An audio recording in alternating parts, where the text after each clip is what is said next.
So just a few housekeeping things. Also, I just wanted to mention that I believe this is going to be available online, and so you can always go back and watch it if you're interested. And as I mentioned, I had too much coffee and my brain's like a little, and there's a lot of information that I'm glossing over, specifically from the pieces of this talk that I already spoke about. I truncated that in order to be able to speak to this next section in more detail. But in the past, last year, I gave this talk when I was not super tired with too much caffeine in my system, and was much more clear and extensive about the first half of this information. So if this is something you really love, if you want to know more about it, you can go on YouTube or to the Stone Barns website and find all of the first half of this lecture there. And again, I'm hopeful that we'll be able to email out to you the handout from that as well, so you'll have the resources from that as well. I also just spoke with a very fascinating woman who told me that she works in a location where they do carrot breeding, and they put these cages over the carrot flowers and put meat in the cages in order to keep the flies in those cages. So that is a strategy that people are employing, and hopefully she's going to email me a photo so I can put it in my presentation for the future, because that was so cool. One of the things to mention about flies as opposed to bees, because we're going to get right into bees, is that flies lay their eggs all over the place. And they don't care for their eggs whatsoever. They don't care for the larvae when they hatch. They just sort of lay an egg and move on, and lay an egg and move on if they're laying those eggs in another in a dead animal. Some of the flies will lay their eggs in cow dung. Some flies will lay their eggs in flowers themselves. They're just moving around. They're not central place foragers, right? So from a pollination management perspective, the central place foragers like bees, you need to know that they're anchored in one spot to their nest, as opposed to the pollinators that are really moving around and have no anchor as far as managing those pollinators. Yes? Just one other quick housekeeping thing since we're in the middle of the class. Just please, at the end of the class, remember to fill out the survey. It's super helpful to our presenters. It's super helpful to us for the future of the conference. I'll give a very quick reminder, like 10 minutes before the end, but this way we don't really have to stop. We can just Great. Okay. Awesome. So I'm going to. I'm going to cruise through bees as well, and then so we can really get into and spend some time in using this information in your work. So bees, there's so many different bees in the world. This is a Carpenter bee, which is the biggest of the bees, and the sweat bee, which is the tiniest of the bees. Bees, as I mentioned, they're vegetarian wasps, right? They've evolved to feed pollen to their young instead of meat. And they're hairy. Bees are hairy unless they're parasitic bees, and they gather pollen. That's what they do, and so their bodies are adapted to gather pollen. So they get covered in pollen. They do the bulk of crop pollination. They exhibit something called flower consistency. Many, especially our native bees, where they will go to, if apples are blooming at the same time as clover, many of the native bees will decide to just spend their time on apples, and that's really useful. So you're not mixing those pollen resources, and there's ways to encourage that kind of thing as well. Bees, all the very many species of bees, they have different lengths of tongues. And so there's short-tongued bees and long-tongued bees. And that really dictates which flowers they can pollinate. Many people are very familiar with honeybees, and many people are very familiar with bumblebees. But not so many people are familiar with the many, many hundreds of native bees that we have around here. We have more than 400 species of native bee in New York State. And those are those dynamics between native bees and flowers. Those are the dynamics that I personally try to encourage in my landscape. And more and more research is coming out about the benefit of native bees, both managed and non, in agriculture. They are finding that honeybees are only valuable to a certain extent and in certain crops. And having native bees around can even boost the efficiency of honeybees. That honeybees will just work a little harder. Honeybees will often go to the top flowers on a plant, whereas native bees might go to the flowers around the sides on things like strawberries. And so having a mix of honeybees and native bees is really, there was a study that came out a couple months ago that it boosted production by like 30%. And the fruit is not only more abundant, but the fruit is bigger and the fruit is more robust and more able to deal with shipping, stuff like that. So there's a lot of really fascinating information about the benefit of native bees now. Any idea why that would be the case? Because of better pollination, right?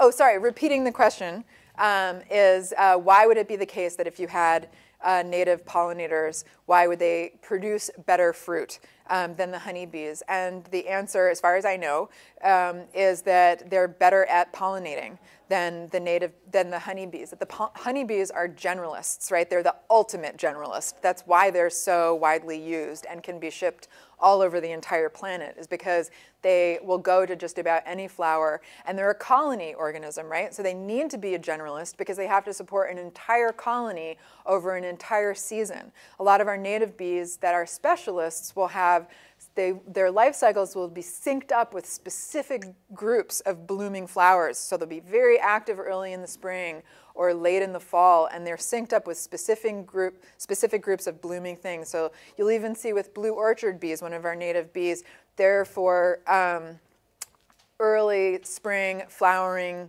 orchard trees, right? So that's where their benefit, because they're synced up into that cycle to a certain degree. But I think that the methods of pollination are more complete. When they do pollinate a flower, they will hit. They'll spend more time on the flower. Again, they go to more of the anthers and more of the stigmas, so it's more complete. And they're sometimes pollinating in better pollination windows, where honeybees are really specific about when they wake up and the weather that they're going to fly in and the temperatures that they're going to fly in.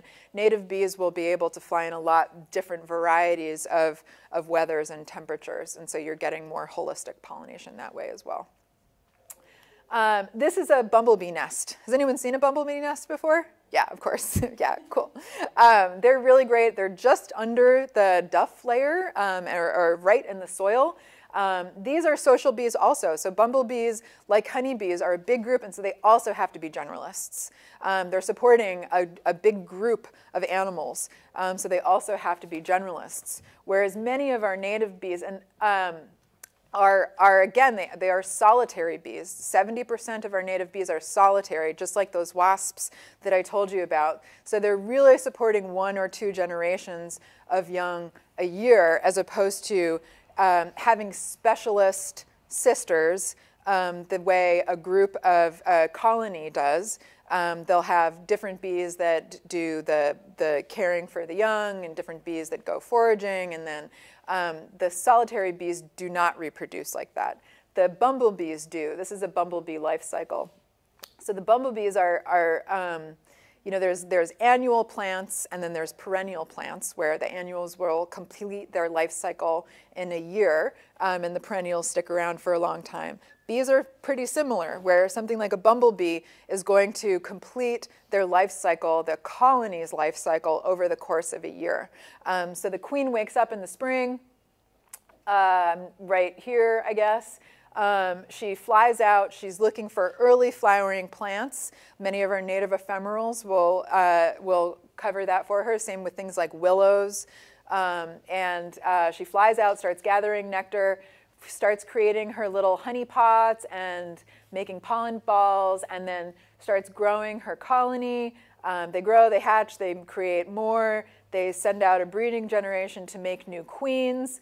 All of the other bees die in the fall. The queens set out. They go and visit your fall blooming plants, your milkweed, or not your milkweeds, your goldenrods, your asters, and then they climb into the ground and they go dormant for the winter, and that whole process starts again in the spring. And so 30% of bumblebees don't actually make it through the winter because they haven't found, for a number of reasons, but often because they haven't found enough resources to eat in the fall in order to be able to make it through the winter. So those late flowering plants are really important for honeybees.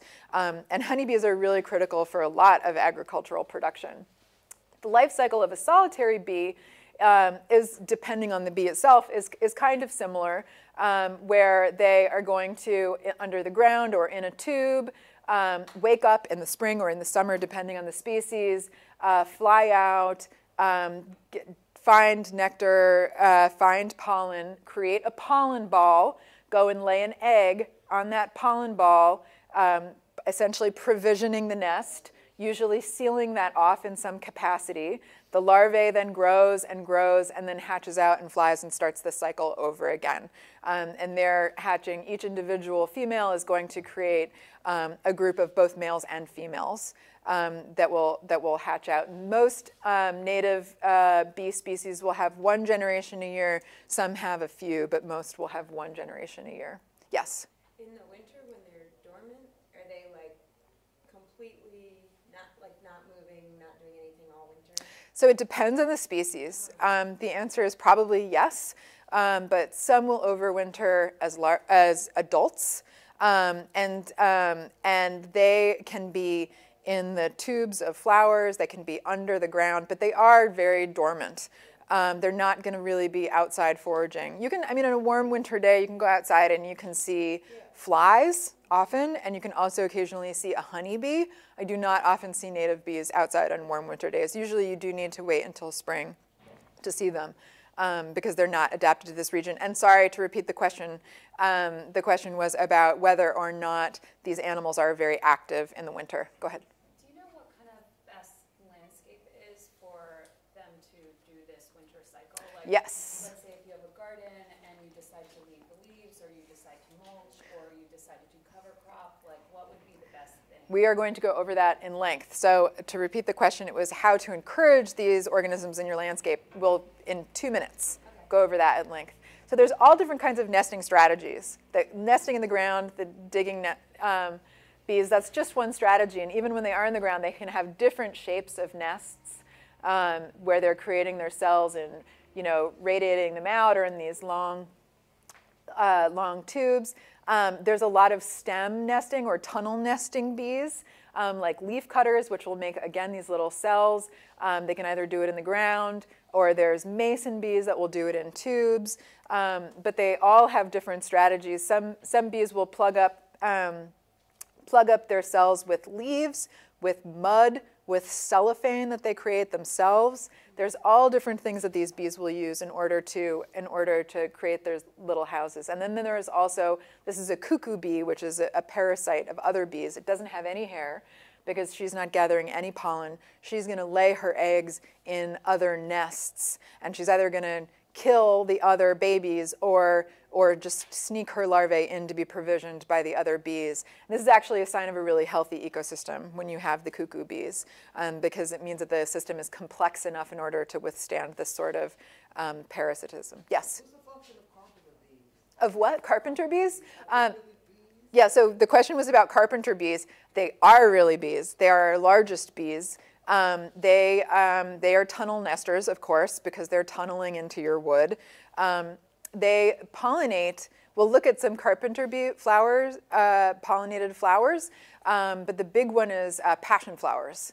And so passion fruit is a carpenter bee pollinated flower. I find them really fascinating because they seem like they're in pairs, and I watch them dance around, and they like follow you. Yeah. I like to like my Totally. So. Kids in your garden, it's a fun game when they hover to see if they can boop the bees. It's incredible. There's some dark side. Totally. So the comments again were about how fun carpenter bees are because they're so social.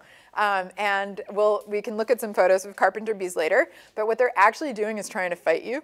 And so, which is so cute, right? You're like, you're trying to fight me. And they're big, so they can be scary. But the ones that are trying to fight you are males. And you can tell that they're a male because they have a yellow square on their face. And so they don't have stingers. Only females have stingers of any of these species because the stinger is a modified ovipositor, the female organ. And so none of the males are going to sting you.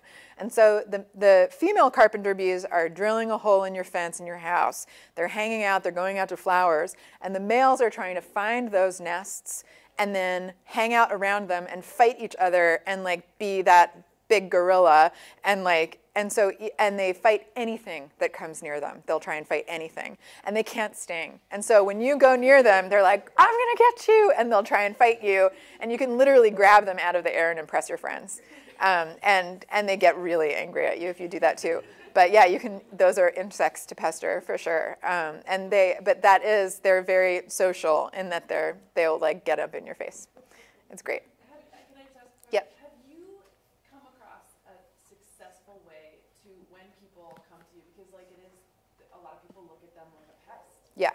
So do you know of any methods of like making piles of softer wood for them to burrow into? Sure. So the question was about how to deal with carpenter bees burrowing into your landscape, and I have a house in.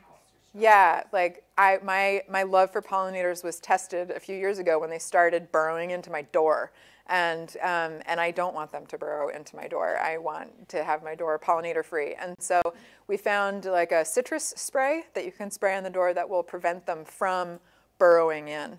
But I think that I think a lot of people want them out of their landscapes because they're scared of them, and so if it's a fence or something, I feel like that's a net benefit that you have them in your landscape. But if it's your house, I understand, or your deck, then of course you do need to protect the structure of your deck. And the best method is preventative maintenance as opposed to like killing them once they're in there. Although sometimes you have to do that too. They're not a threatened species by any means. There's a bunch, they're doing well. So I feel okay about the occasional murder.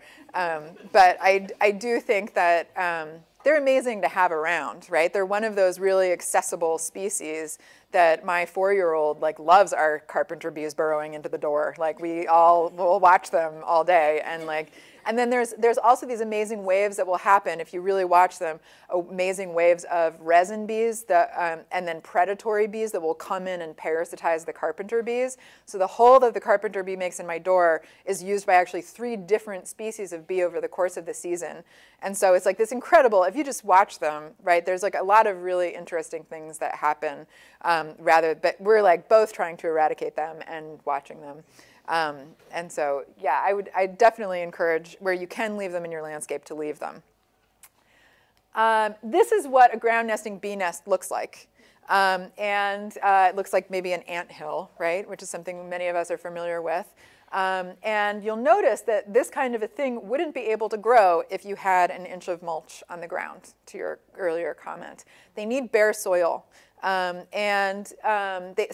want sandy soil, some want muddy soil. They all have different requirements for the areas that they want to live in. But the moment you're covering everything in mulch, you are making your area inhospitable to ground nesting bees. And we'll talk about which ground nesting bees are pollinating your crops. And you actually really need them around because they're fixed point pollinators, right? Their nests are in certain places. And these tiny bees can't fly that far in order to find their pollination resources. You can't have a massive 20-acre crop and expect every solitary bee to fly all the way from the perimeter of that crop all the way into the very center. And so studies recently have been looking at how much better the perimeter of fields have been pollinated with wild bees than the center, or just pollinated in general, because the habitat for these bees to live in is on the edge of those crops. And so it behooves you as a farmer to be able to provide that habitat throughout the field and throughout the crop. And one of the things to do is to create areas where there's bare ground, which is like a weed factory, right? Like that's not necessarily ideal. It's about trying to find that balance. But mulch, black plastic, all of those things are tilling. We'll talk about tilling as well. All of those things are very detrimental to bee activity. Yes? Is cover crop, does that allow enough space for bare soil for them to dig, or is it mostly just mulch and It depends. The answer to that is also I don't know. So the question was about cover crops and whether or not cover crops leave enough bare space. And that, yes, the quick answer is I don't know. I think the longer answer is it depends on the crop. It depends on how densely it's sown. It depends on which bees you're looking at. I would guess that it probably works a lot better than mulch, that there's got to be space in there. I can't imagine a cover crop unless it's like a clover that's going to completely cover all of the ground entirely, right? There's got to be some bare soil in there somewhere for bees to be able to nest. This is what it can look like in a larger area. I was a gardener for a while in Washington Square Park in Manhattan, which is one of the biggest, not biggest, but one of the busiest parks in the city. And I would find these sorts of things in the dog run in the middle of this Manhattan park. So I know that if they can happen there, they can happen on your farm, and they're everywhere, and it's just a matter of finding them. It's not a matter, you can create spaces that encourage them, right? Like you can create a little sandy area, especially if it's sunny, and try to attract them, but they're already on your farms. They're already there. And this is what they look like. These little digger bees are so cute. They really are. They're fuzzy. They're adorable. A lot of the longhorned bees are digger bees, and these are these guys that are sleeping all together. The males that will sleep during the day and then, sleep during the night and then fight each other during the day. And a lot of I know, isn't this guy so cute? This girl. So cute. A lot of the bees that are useful to agriculture are ground nesting bees. So this is a squash bee. We'll look at squash pollination further in the future, but these squash bees are nesting right next to your cucurbits. They are literally underneath the plant themselves. So many of the methods that you're using to reduce weeds are going to harm these pollinators. And these are one of these relationships with this really one bee species more than anything, and all of the cucurbits that is a really specialized dynamic. And these are the bees that you want to encourage. So we'll talk about that a little bit later. And they are ground nesting bees. 70% of the squash that you eat is specifically from this one species of pollinator. So they're very, very critical. Tilling can kill them because they nest pretty close to the surface as well. There's also these beautiful green sweat bees. They are beautiful. They are stunningly beautiful. And they really like composite flowers like echinacea and sunflowers. And they are just beautiful. They're often around late season. They overwinter as adults often as well. And they can do something called buzz pollination that we'll talk about. So they can be good for things like blueberries and watermelon, but they like shallow flowers that they can rest on, like asters and other composites. They're also generalists. These are really generalist bees. This is another one, that same one that I showed before. This thing is just so gorgeous. They're often confused with horseflies. Like I get bit by them. Do they bite you ever? Nope. Bit by one? They get interested. They lick the sweat off of you. Yeah. So there's also the next bee is a sweat bee. So this is, and they're part of the sweat bee family. So the green metallic bees they're in the broader group of sweat bees. And what they will do is drink your sweat.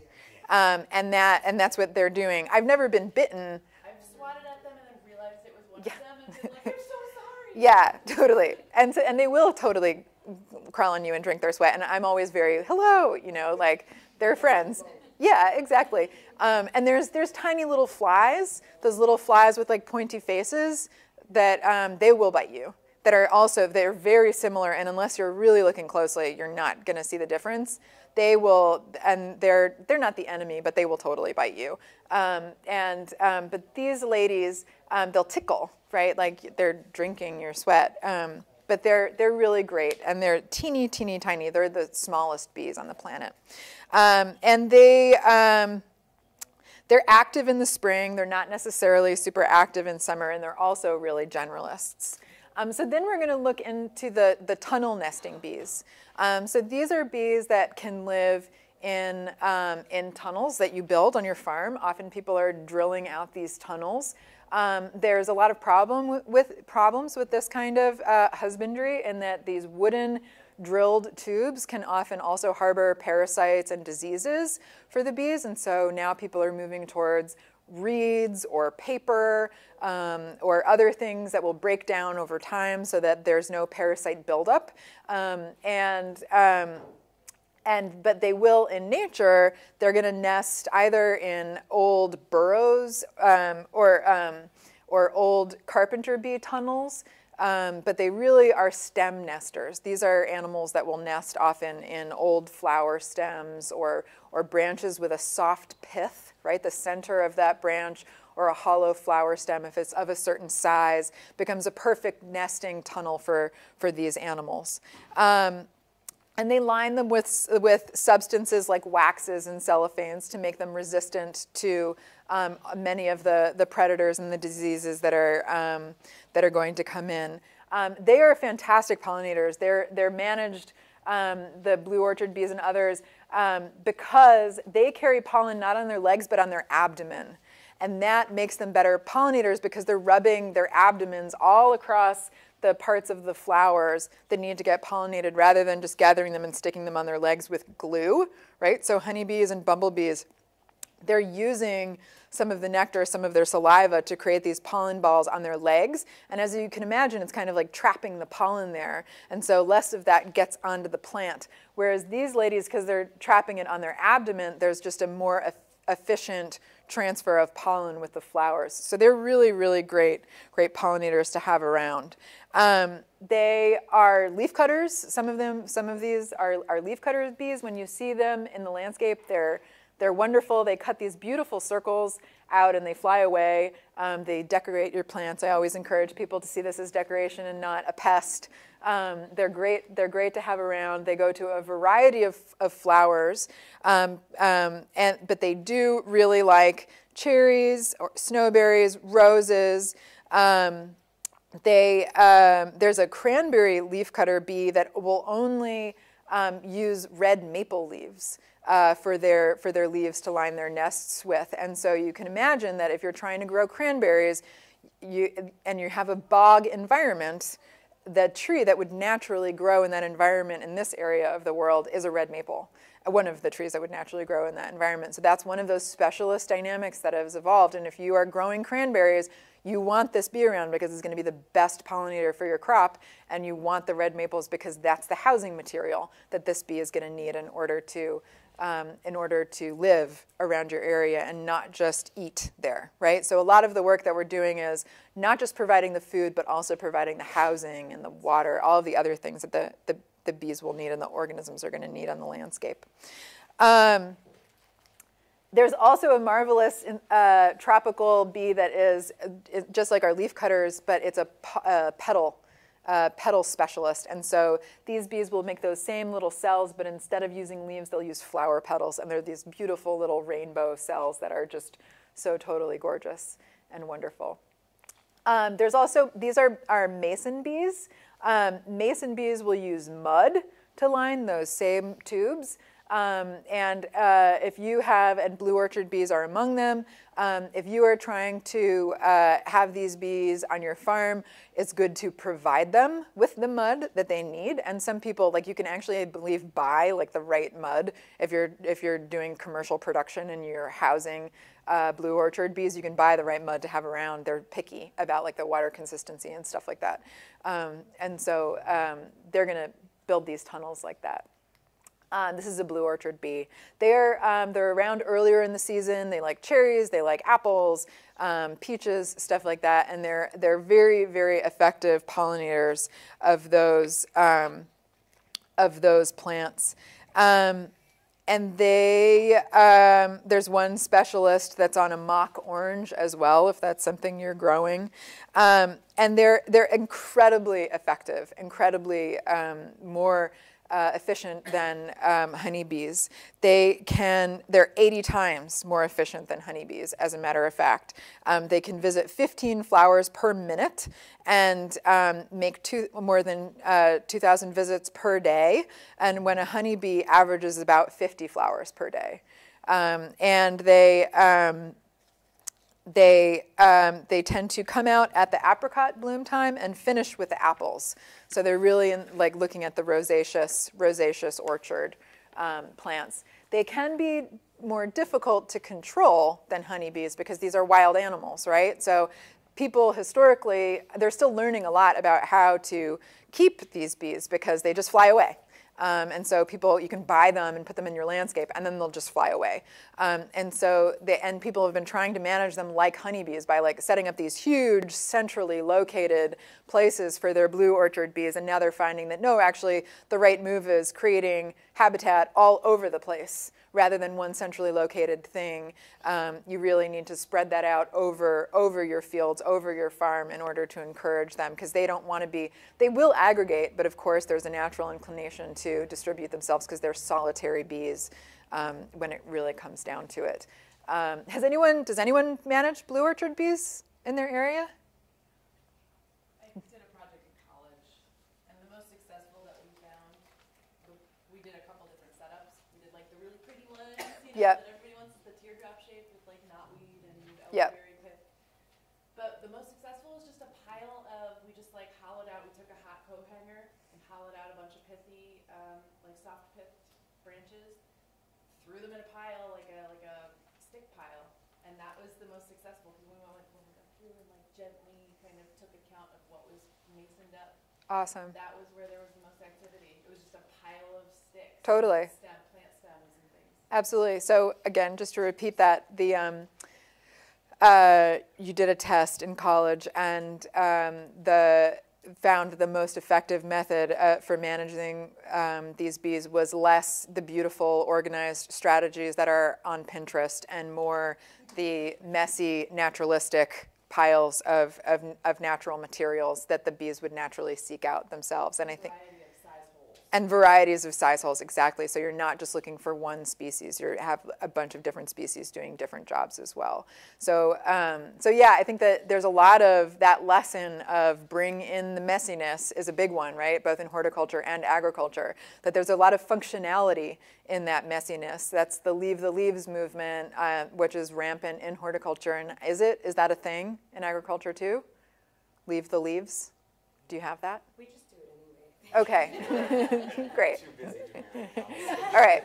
In horticulture, it's a huge thing. It's like a bumper sticker, and as it should be, because well-intentioned people have been raking up those leaves for generations, and even organic farmers or gardeners are doing that, and they're composting those leaves and then putting that compost back into the garden. And the reality is that they're raking up all the bumblebees, all the beetles, like all the biology that they're trying to encourage in their landscape, they're actually raking that up and killing it. And so there's this big leave the leaves movement, recognizing the importance of those, the leaves as far as providing habitat, but also for the plants themselves, because the leaves are breaking down. Those leaves, as they're breaking down, they are providing the nutrients to the plants. There's this big misconception that deciduous trees and other plants are throwing their leaves away in the winter, right? When they're not doing that at all. They're carefully placing those leaves over their root systems, where they're creating the mulch that those plants want. They're creating, as those leaves break down, they're creating the nutrients that those plants want. They're literally creating the soil that those plants want to live in. And so leaves can be a great method of altering soil pH, soil structure. That's one of the ways that plants are terraforming the area that they're living in. And I think that in horticulture at least, a lot of gardeners are have this imagining that they're creating the soil for their plants, and that's not the case at all. The plants are creating the soil for us.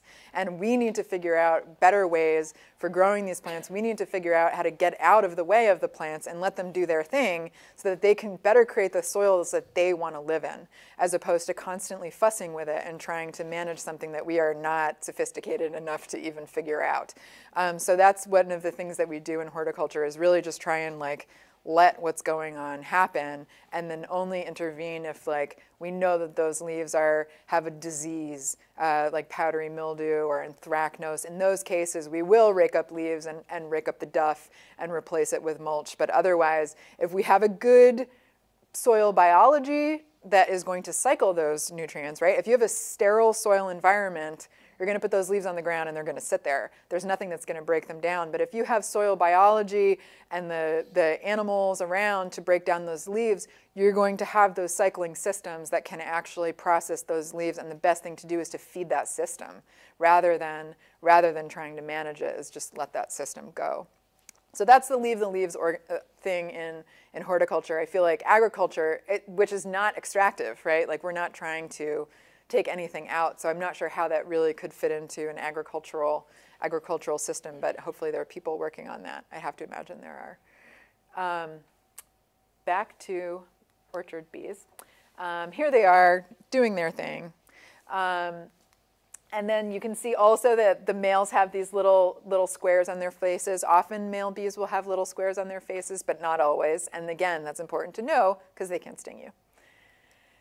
This is a wool carder bee, not super necessary, but just another example of a tunnel nesting bee. They'll collect the wool off of mullein, and they're exotic but not thought to be invasive. And then, of course, bumblebees. Bumblebees are very critical for agricultural production. They are the teddy bears of the insect world. They are so friendly. You can absolutely pet them and even sometimes pick them up. And if they do sting you, it doesn't actually hurt you that much. I have lots of videos of this on my Instagram page as well, if you want to. And I also manage a Facebook page called Pollination Ecology, if you're interested in this, that I just post articles. It's like a dumping ground for stuff. But if you poke the bumblebees or try and pet them, they'll just lift up their legs like, get away from me, get away from me. But they won't come and try and sting you. They'll just try and bat you away. It's really funny. Yeah, that's a good, she said maybe they're petting me back. I like that. I'll go with that. They are social, as I mentioned. They're long-tongued. They're large animals. There's 45 different species in North America, so we have a lot of bumblebees. There's not just one species of bumblebee. Some are endangered, and some are quite abundant. They're the first bees, one of the first bees actually, to come out in spring, and they are usually the last bee to go to bed and fall. And they can deal with the cold. They're fuzzy and they can vibrate, so they can deal with the cold. A bumblebee nest can have anywhere between 25 to 400 workers. And again, they nest in that duff layer or just under it.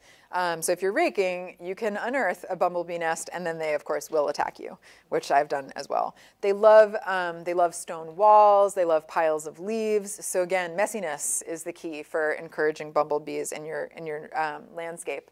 They love flowers like lobelia, lupin, baptisia, solidago. They love the pea flowers. I mentioned goldenrod. But they're also really important pollinators for watermelon, blueberries, clover, tomatoes. They're really good at all of that stuff because what they can do is something called sonication or buzz pollination. What they do is, and you can also see and hear this on my Instagram page, they unhook their wing muscles from their wings, and they use them to vibrate their bodies. And that vibration actually shakes the pollen loose from a bunch of different flowers, if it's a rose flower or a tomato flower, and they vibrate at exactly middle C. And so you can hear them flying around. Next time you see a bee flying around, a bumblebee, they'll be flying and be like, buzz, and then land on a flower, and they're like, buzz. And you can hear that difference. I don't know if that was middle C or not, but they will do that, and they run around and they're busy and pollinating, and you can see them vibrating at a certain frequency. And some flowers are not the pea flowers, but some flowers are dependent on that buzz pollination for pollination. And a tomato is one of them. So bumblebees are the most efficient pollinator for bumblebee flowers because they need vibration for pollination. There's other methods of commercial tomato pollination, and big agricultural systems will often have vibrating trays for their tomatoes, and occasionally wind will also do that. But in order to get the pollen to release from this flower, you need to vibrate it at a specific frequency, and that's what the bees are doing. And even flowers like roses, which are not specifically buzz-pollinated flowers, they still can release their pollen more effectively with buzz pollination. So only certain bees can do this. Bumblebees are very good at it, but other bees are also capable of buzz pollination, and that can be helpful with even things like blueberries are good for buzz pollination as well. They can fly up to 3 miles for foraging. So that's really important information. That's on your handout. The distances that all the groups of bees can fly is on your handout, which hopefully will get emailed for you. And so that's important to know for your crops. But they're also in trouble. A lot of species of our native bumblebees are in trouble due to diseases that are brought in by other bees, even other continents. Bumblebees have been brought in for pollination and have spread their diseases. And then also, of course, people trying to treat these bees like agricultural machines and like moving them around, not giving them good diets. They get weakened, they get the diseases, and then they become disease spreaders themselves. And so we do have many, not many, but key species of American bumblebees, like the rusty patch bumblebee, which is now endangered. And so it's important to protect bumblebee health as well. Big size difference between female and a male. So cute and lovely. And then people do make bumblebee houses, but they're not really necessary. You can really just have like a stone wall or a messy pile, and that's going to house them a little bit better. Here's the Carpenter bee we already talked about. Bigger than a bumblebee, shiny abdomen here. And you can see the male has this yellow square, and then the female doesn't. The female has a black face. They are good pollinators, but they are better nectar robbers. So see how she is biting a hole in this blueberry flower. She's not going in the front. I think there's a better picture of it here. And you can see that hole that a carpenter bee bit into the flower. And so they're not actively pollinating at all. They're just going in and getting the nectar. And once the carpenter bees and others bite those holes, then it's a free-for-all. And all the other bees are happy to use those holes to drink the nectar without actively going in and pollinating. So nectar robbing is, again, it's not a bad thing. It's like a strategy that they're utilizing, but in a healthy system, there's room for this in a healthy system. Go ahead. I was going to ask you about bumblebees and the connection between small mammals. So like, this is something that I came across in my research, but I never really explored. Do you know much about like, the connection between, so do they actually have a sense of smell for mouse urine? Because that's what I read. I came across it in my research. I would love to know. I never sniffed out that. So the question was whether or not bumblebees have a sense of smell for mouse urine, and I don't know the answer to that, but they do have a great sense of smell, right? And they regularly nest in old rodent burrows. So it totally makes sense that they would be able to smell that and locate burrows that way. That makes a lot of sense, but I've never actually read it. But that's cool to know that that exists. Yeah. And yes, and so you can see here's a honeybee. Honeybees are also big nectar robbers. They're not as good at biting, right? An animal that's evolved to bite through wood is going to be great at making those holes. But honeybees are more than happy to take advantage of them. And here is a bumblebee biting into a cardinal flower. This is a hummingbird pollinated flower, and so they are doing that work as well. I'm just going to skim through honeybees. You all probably know way more about honeybees than I do in reality. They're obviously not native to this region, but the most popular crop. They're very hairy. They're generalists, right? They're the big generalist pollinator. They are in big trouble right now with colony collapse disorder, which is a tragedy, but it's also helping farmers and beekeepers get better rather than essentially exploiting them and treating them horribly. They're learning how to be better beekeepers and not move them around the country so much and feed them sugar water. And then also, as like a tiny silver lining from colony collapse disorder, there's a lot more money now in native bee research, and there's a lot of this research that I'm sharing with you is a direct result of the money that's getting poured into bee ecology right now, which is great. Alexander the Great was entombed in honey. That's because it doesn't break down. It's this magical stuff that, again, I'm sure you all know plenty about as he was shipped around. His body was shipped around. And let's see, the honeybees do the waggle dance. That's the one. Does everyone know about that? It's this amazing, amazing thing, so I won't go into it. But that was my one other fun thing. And then we're going to just quickly, again, cover hummingbirds so that I can get into modifying your landscapes. Okay, we're going to cruise quick. Hummingbirds love red and yellow flowers, cardinal flowers, lots of native flowers.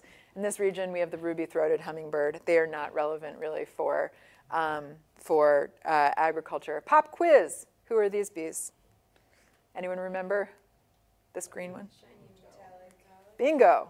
How about this one? Hairy abdomen. Leafcutter bee. This one. You can't even see the screen, so this is really hard. It's a carpenter bee. It's a carpenter bee and another green metallic bee. Who do you think pollinates this flower? Flies. Flies. But also butterflies. Everyone is the answer, is the reality that those open generalist flowers, they have specifically adapted to flies, but they're also really, really open. Who pollinates this flower? Bees. There we go. This bee, many different types of bees, a fly. Who pollinates this flower? Trick question. Nobody. All of the reproductive organs of this flower have been turned into petals. And so there's a lot of flowers like this, like peonies and roses, that provide no floral resources for any animals. They are strictly ornamental. And so you just have to be careful of that if you're actively gardening. Because it's a hybrid? It's a cultivar. It's, and Not all cultivars provide no pollen. exactly. So not all cultivars provide no pollen. This one has, there is no classification. So this is a specific thing that people do. Yeah. That they're like, this flower should have more petals, right? Like a rose. If you think of that wild rose versus a cultivated rose, there's a difference exponentially in how many petals it has. And so that's something that we find beautiful, more petals. And so we take those anthers, which is for some reason easy to do, turn an anther into a petal. And so when you do that, you're diminishing, obviously, the resources. And so specific strains of plants, specific cultivars of plants, you can have a cultivar of a rose with 5 petals. You can have a cultivar of a rose with hundreds of petals. But it just matters like what the breeders think the people want. Like, so for some reason recently, people think they want echinacea to look like this. So they're making echinacea look like this. Who pollinates this flower? Hummingbird. Boom. There we go. Who pollinates this flower? Carpenter bee, we learned. Crazy flower, right? Ridiculous that this carpenter bee is like, I want this flower to look like this with these anthers and these little hairy things. But that's what happens. The flower evolves in response to the carpenter bee's desire over thousands and thousands of years. And you end up with these insane flowers like this. This is a bumblebee on this flower, obviously not touching the reproductive organs. And then here is this Brazilian carpenter bee just doing the job, and you can see the functionality. Go ahead. It's kind of interesting. This is just a pine so sorry. But I just recently, or this year, I planted these guys kind of a little bit on a trellis by my hoop houses. And this is also the first year I've had carpenter bees in the beam of my hoop house. Awesome. So it's just like, Totally. I was like, why are you here now? And I was like, oh, because I'm planting passion flowers. Totally. Very cool. Very cool. This flower, I'm just going to cruise through this. This is beard tongue Penstemon, and it's pollinated by these little leaf-cutting bees. But you can see that so many of these other bees are climbing into that flower, but some of them are too big for pollination, some of them are too small for pollination. And so, but it's really, it's like just this Goldilocks little scenario with this little bee. But of course, all these other bees are still finding ways to use those resources. And now we're going to go through plants.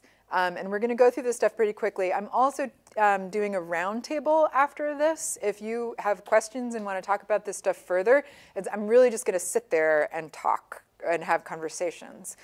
So we can all discuss this together if you have time to do that. And so now we'll quickly look at these plants and then spend some time looking at what you can do. So obviously, the reason why you would want pollinators in your landscape is for fruit, right? Like wind pollination stuff you don't care about. Foliage you don't really care about. It's only if you're really harvesting fruit that you are actively looking at pollinator management. And so for things like tomatoes, you need those bumblebees for buzz pollination. We looked at this earlier. Peppers also do better with buzz pollination. Same family, the nightshades. Blueberries also buzz pollinated. There are specific bees that are blueberry specialists. There's the southern blueberry bee, which if you're not in this region is the absolute best for that crop. Wild bees are just way better at this stuff than honeybees are, even though people will still use honeybees in these sorts of crop production as well. And you can see this is a bumblebee on a blueberry plant. Strawberries, again, people use honeybees often, but they also really benefit from having native pollinators around. The fruit production is way better when you have native pollinators, and you can see the difference between a well-pollinated plant and a poorly pollinated plant or fruit. That this is what happens when you get those wonky fruits, when you get raspberries with some of the little bumps missing. That's because of poor pollination. And this is a blackberry, I think, and you can see that this flower was not pollinated completely, that you're missing that in the flower. The rosaceous plants, the apples and the cherries, those you can use the blue orchard bees for, absolutely. There's also a bunch of early emerging bees that will also pollinate these crops. And so just creating habitat, as opposed to like keeping those bees, right, and putting them in a building that you're building for them, really just creating an environment that is hospitable to attracting them is really the more robust method. And it's not as easy, maybe, but it's certainly better over time. I'm just going to skip this. But people, of course, will still use honeybees for rosaceous orchard plants as well. The squashes, the cucurbits, again, I mentioned that from cucumbers to gourds, they are pollinated by the squash bee. And people will, again, still use honeybees because that's the really kind of rote strategy for pollinating crops no matter what they are. But this little squash bee is the animal that is much better, and it's one species that goes all the way from the south up to Canada because the cucurbits themselves have been moved around, and so this one species of bee has been moved around. There are a few other species, but really the vast majority of crops are pollinated by this one. And so they come out early in the morning. They come out of their nests that are literally right next to the squash plant. They pollinate early in the morning, and then by noontime, they're usually asleep in the flowers themselves. And so when I've taught this class here in the summer, and then we do a whole farm walk for the interns, for the associates, we'll go out and open squash flowers, and the bees will fly right out. And you can feel them in there too, so they'll sleep in those flowers. So they have this really close relationship with these plants, and they're better pollinators, and they're so cute. They're just the cutest little bees. They're all asleep in the flower. Alfalfa has a very specific bee, the alkali bee, which I've just learned about on the internet. I don't have any experience with this one. But they also have a very specific lock and key mechanism, and they want the bees kind of get bopped on the head with the pollen here, and honeybees won't. They don't tolerate getting bopped on the head. Just these alkali bees will do it, and so the honeybees in this scenario will just nectar rob the alfalfa. And so there's these special dynamics. There's that bee. Peas don't often have pollinator partners. It's very funny. They are theoretically self-fertile. They're obviously giving off this marvelous scent, but the vast majority of peas are self-fertile, and many of them won't even open during their blooming time. Does anyone recognize this flower? Grapes. These are grape flowers. And so what do you think is pollinating these? The wind. This is a wind-pollinated flower. So like not flashy at all, right? Not trying to get anybody's attention. It's wind-pollinated. It benefits, and these are the flowers, and there's a little growing grape. It benefits from having pollinators around because the wasps that move from grape to grape as they're breaking down in the landscape, the wasps that are eating the grapes are also moving yeasts around on the grapes. And those yeasts are very critical for fermentation. The yeasts that are on the grapes can create a lot of the flavors of wine. And so those are something that people are really looking at specializing in as well. And so they're still beneficial. These wasps are still beneficial, but they're not actively pollinating. These are longhorned bees. This little longhorned bee on a sunflower. And again, any coneflowers that you have, longhorned bees are great. But we're really going to jump right into now for the end of this, just looking at how to encourage pollinators in your landscape for the last half hour. So any questions you have about this stuff, we can go over it in this period, and then we can also go over it in the round table if you're coming to the round table as well. So the first thing you need to do in order to manage pollinators is know them. There's a quiz in the New York Times recently where people tried to identify bees in this, and like the success rate was frightfully low, as you can imagine. People don't really know what bees look like. So I encourage you to go take this quiz, and maybe we can up those numbers. But the first step is learning, right? The first step is learning that. And then bothering them. I am a big fan of bothering. So this is in my park. This is one of our gardeners. And we work with the Natural History Museum and universities and researchers to trap the bees in our landscape so that we can understand what their life cycles. We identify them, we look at their life cycles, and then we look at our practices, our cutback practices, our mulching practices, and think about the ways that those organisms were interacting with their life cycles and how we can modify our practices in order to better support them. So the first step is, of course, knowing what they are, and we do that with the help of these researchers. But there's also this app called iNaturalist. Has anyone, you've done that? Awesome. It's great, and you download it. It's free. You sign up. You can take a photo of any living organism and post it. And if you know it's a bee, you can say bee. If you know the species, you can write the species. Same thing for plants. But then scientists and other enthusiasts will come in and identify it as close to species as you possibly can get.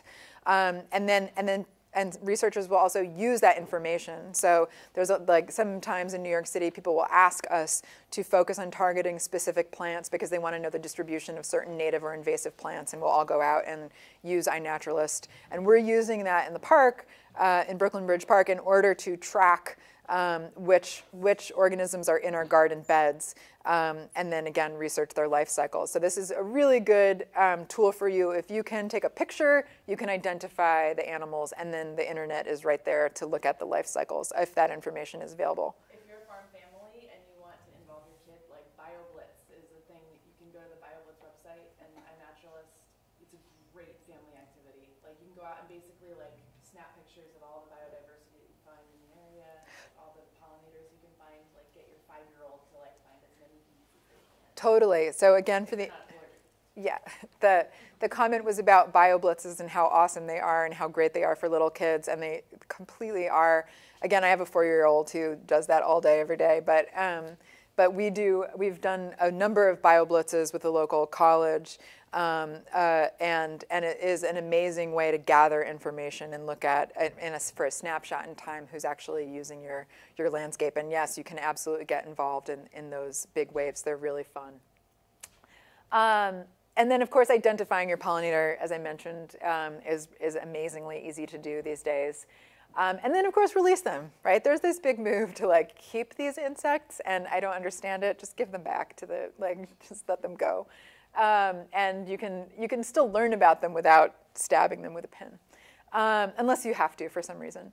But the big thing that we all need to do, the most major thing we need to do is protect existing habitat, right? Like, a lot of my work is about creating habitat and fostering habitat, but really the most important thing to do is protect it when we find it. So this is a landscape that we're planting this big, pretty garden with these waves of grasses, and we, over here, dug into a giant bumblebee nest, and they happily attacked us.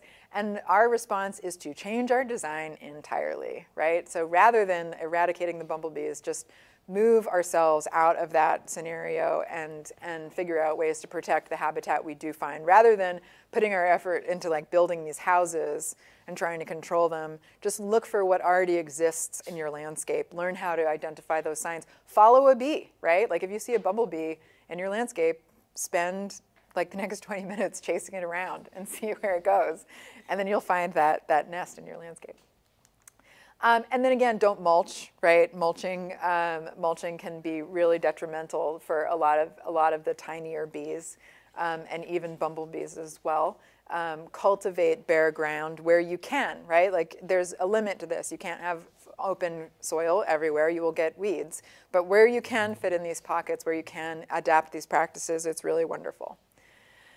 And then cut back is something that we do a lot in horticulture, right? So now in horticulture, we're really great at leaving perennial plants up for the winter, leaving the seeds and the stalks of plants up for the winter. That's something that's really popular. In traditional ornamental horticulture, people would cut everything down for the winter, and you'd get this bare ground. You'd cover it with 6 inches of mulch, and that was putting your garden to bed for the winter. And that practice is thankfully sort of moving over to let those plants stay up for the winter. There are plenty of designers like Pete Odolph who have shown everybody how beautiful that can be, how, like, stunningly gorgeous in places like the Highland. You can see a winter interest landscape that's really gorgeous. And then, of course, the seed heads are providing food for overwintering birds. The stalks of those plants are habitat for overwintering bees. There's so many benefits for that stuff. So we, again, in our landscape at Brooklyn Bridge Park, we're looking at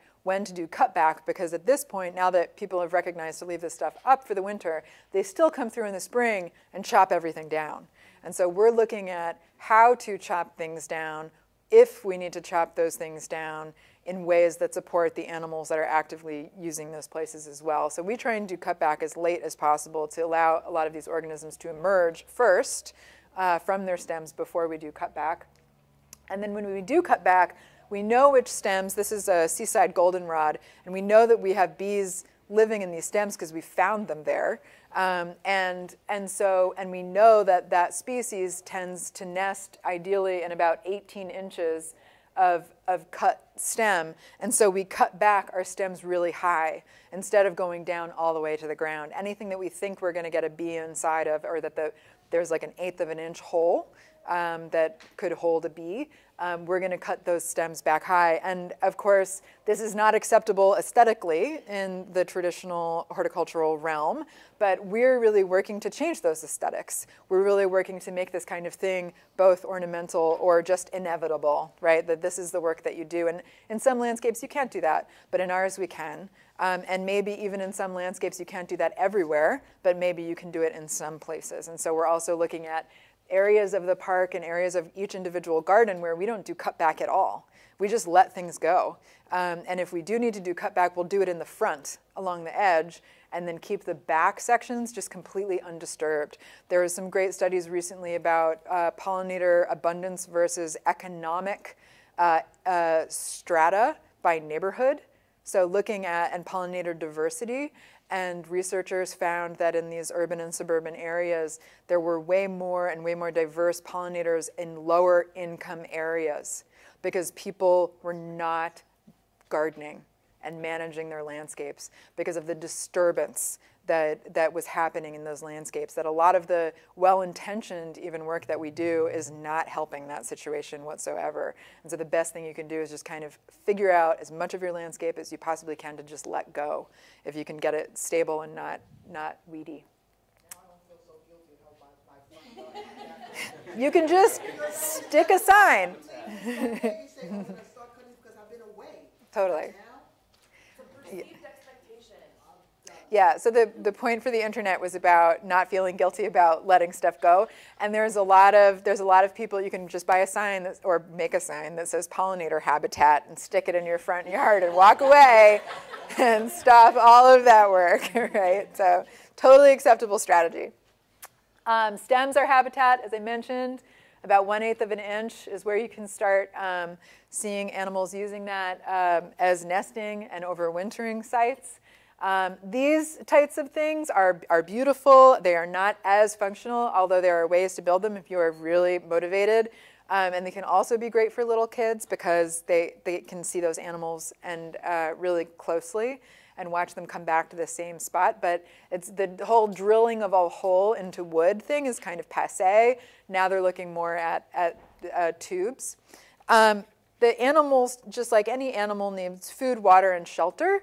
So you also need to provide water sources for these animals. So butterflies specifically like to do something called puddling, where they want to have their feet on gravel, but they want to be able to stick their proboscis in the water. So there's like a gravelly water table, shallow water table that's really ideal for them. And if you want to encourage butterflies in your landscape, this is a great resource to provide for them as well. And then also bees.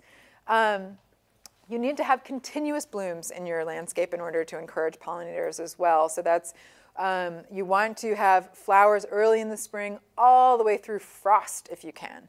So I look at my landscape, and if I notice in late June that there's nothing flowering there, I'm going to go find out which flowers I can put in my landscape that are going to hit late June and make sure that there's just a totally continuous bloom. And orchard growers have used this strategy where they have clover ground covers, and when they want the bees to focus on the apple trees or cherry trees, they'll go ahead and mow. So they can support those bees through their entire life cycle, but when they need them to actually do the job of pollinating, they'll erase all the other resources so that they just focus on one, which is pretty brilliant. And there's lots more information. Xerxes has a lot of information on how to do that in your area. So floral ground covers, floral crop covers, cover crops, et cetera, stuff like that can really just add those resources. And then again, early flowering plants I mentioned. These are some native early flowering plants that early waking up bees specifically evolved with. And then of course, trees and shrubs like willows are very, very wonderful as well. And then late flowering plants, asters, goldenrods are really the best late flowering plants for the vast majority of animals as well. And then people are often talking about how to incorporate cut flowers into farm landscapes. This is a great opportunity for that as well, asters and goldenrods. Using native plants, I'm a big native plant enthusiast. I am on that bandwagon. There are people who are not on that bandwagon, who think that flowers are good for bees no matter what they are. And I don't buy into that. I think that these are relationships that we're just starting to learn about, like the medicinal properties of pollen. There was a study about how sunflower pollen is really good for bumblebees, and they can use it to decrease viral loads. And so we don't know this stuff and what's going on. All I think we should do is respect the dynamics that have evolved rather than trying to just manage everything. And so I don't use exclusively native plants, but I feel like 80% is a good one for horticulture. And then, of course, there's this ecological agriculture movement thing that's happening that Stone Barns is really involved with and is happening all over the country and all over the world. And so people are looking at things like trap crops and habitat rows, cutting gardens that are also providing resources for the pollinators that are doing the job of pollinating. And then also hedgerows. Hedgerows are really, really important. So that's planting shrubs and trees along the perimeter and between different crops. those hedgerows are great for habitat for all different kinds of animals, not just pollinators. Birds will absolutely go to hedgerows, but pollinators specifically love trees. They love trees and they love shrubs because if you think about it, they're, not only are they landmarks for those animals to be able to say, okay, you know, for a lot of colony animals like honeybees, they are communicating to the rest of their sisters where they need to go in the landscape in order to find these floral resources. It's really easy to find a tree, right? There's like, it's a big marker that they can communicate about. And then also, when a tree blooms or a shrub blooms, the whole thing is covered in flowers. So it's a really concentrated floral resource that the pollinators are really able to take advantage of it. And there are so many flowering trees. There are early season, late season, native flowering trees that you can have in your landscape, things like lindens and many others. There's, again, a list in your handout of flowering trees and shrubs for pollinators that are often overlooked in your landscape. And again, they're valuable for birds, they're valuable for reptiles, and they're valuable for windbreaks. They create shelter and a lot of habitat for a lot of these animals.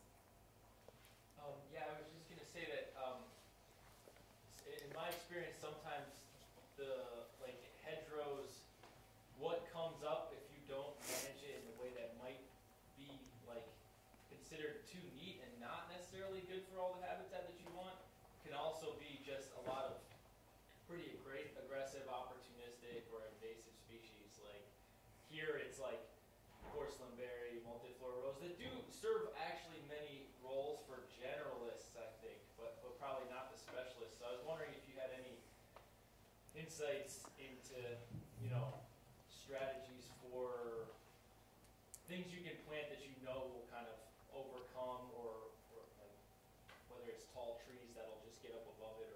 Yeah, absolutely. So the question was about the problem with hedgerows and invasive plants.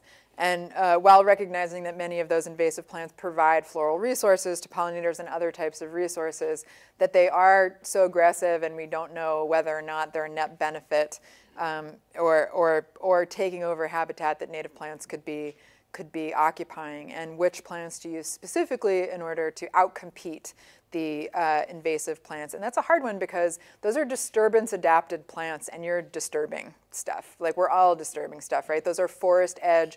A hedgerow is essentially just a forest edge, like taking the edge of the forest and taking it out of context and drawing it around. And so all of those disturbance-adapted forest edge plants are going to thrive in those areas like vines. And I think there's plenty of trees that have been used as hedgerow trees for thousands and thousands of years in North America. So things like mock orange was moved around as a hedgerow tree by people prior to European colonization. There's black locust, which some people consider an invasive in this area because it's not actually from the Northeast, but is also a really great pollinator tree and very, very aggressive spreader and super weedy. And then there's lots and lots of native aggressive shrubs. I garden in the middle of New York City, right? Like the biggest city in the entire country. And our park is built on reclaimed shipping piers. It's a post-industrial landscape. So I'm gardening in like one of the harshest environments you could possibly imagine. And there's a lot of people who like to try to convince me that native plants aren't actually the right plants for this environment because it's so different than what would actually be in that location if it was actually natural or pre-colonization or disturbance. And my response is that those people just like don't know their native plants that well. There's plenty of native plants that are disturbance adapted, that are able to compete, that are able to survive and thrive in these really harsh environments with high pHs and salt and all of that stuff. But getting ahead of the invasives is really the difficult thing to do, and making it so that you don't create the vacuum that they can grow in. And if you've already got them, if you've already got Japanese knotweed, you've got Japanese knotweed, right? You're not going to outcompete that stuff. over time. You're better just trying to figure out how to live with it and contain it than really trying to fight it.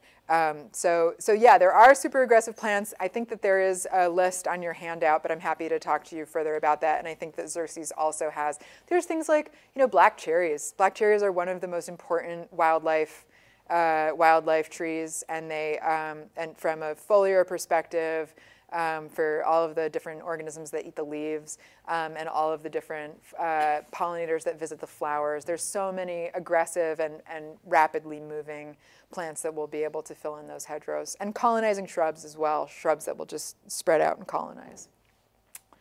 And then don't clean up. We talked about the benefit of messiness and how pretty messiness can look, right? Like we really work on trying to create that clean edge to give a cue to care, to show people that this is an area that is being taken care of. It's not totally neglected.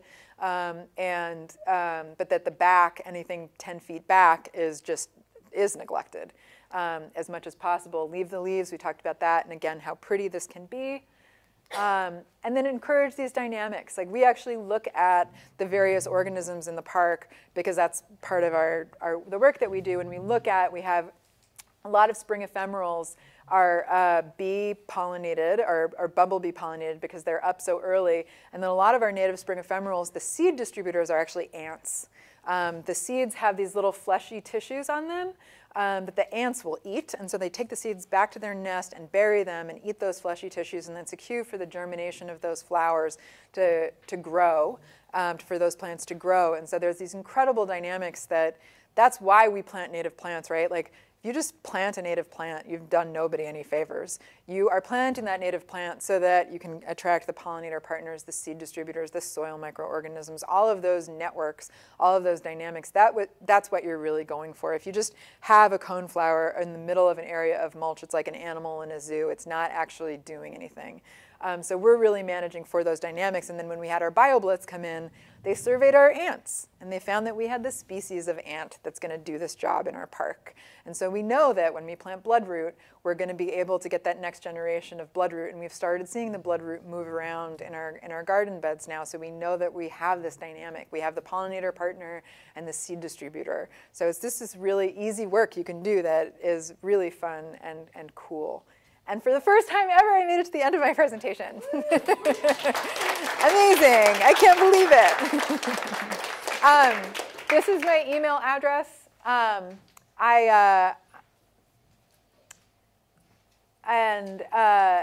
trying to remember if it's actually .org or .nyc. I believe it is .org.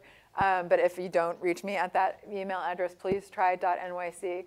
I ran out of business cards, but feel free to reach out to me. This is not like actually my job to study pollination ecology, but it's my passion in life.